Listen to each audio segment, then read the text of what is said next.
Hello there, welcome back on LabHub, and in this video we're gonna talk about the transformers.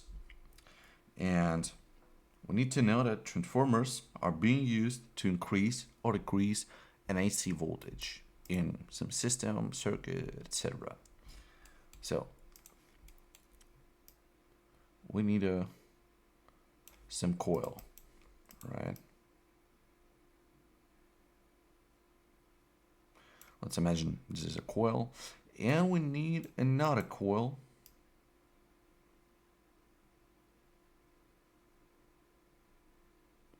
That's gotta be bigger than this one. So this one is primal coil, which has, for instance, 100 loops. And this one, the secondary coil, has 1000 loops, right? So their relationship can be represented as this. This has 10 times more coils, more loops than the primal one. What does it mean? If they're close enough to each other, they're sharing the electricity, yeah, we know it, but we got a voltage on a primal coil which equals 12 volts. What does it mean? What will be the voltage on a secondary coil? Relationship of these, the more coils, right? Well, the more coil, the more loops on a coil, the more voltage. And the relationship between them states that.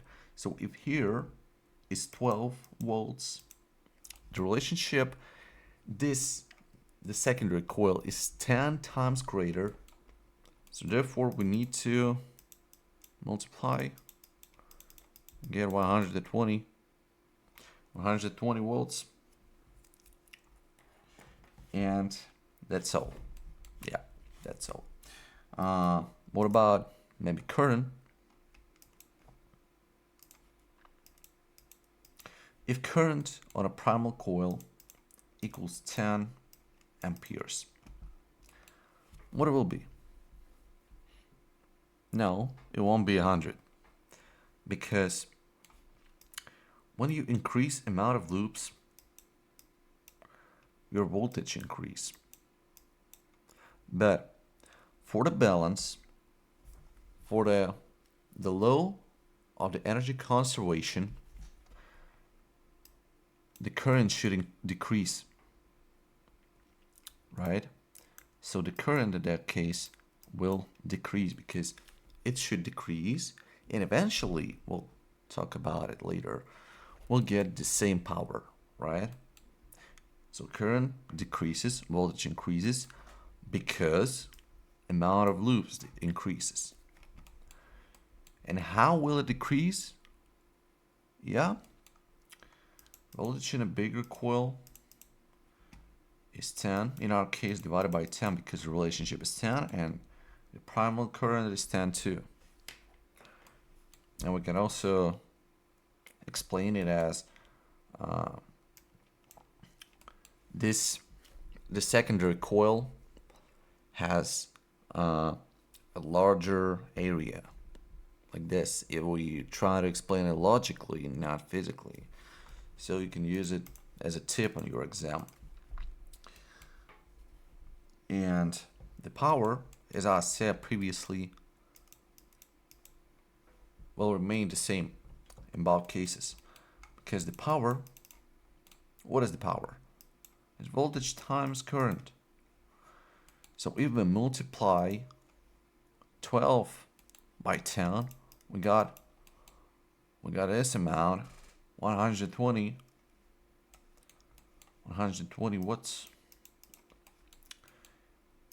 And if we multiply 120 by 1, we still get 120 watts.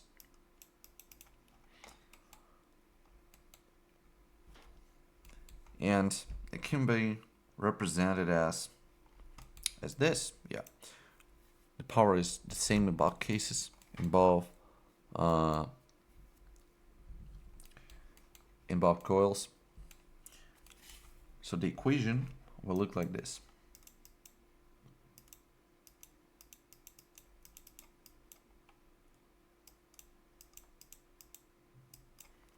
Where it's the voltage primal of a primal coil, the current of a primal coil equals to voltage of the secondary coil times current of the secondary coil.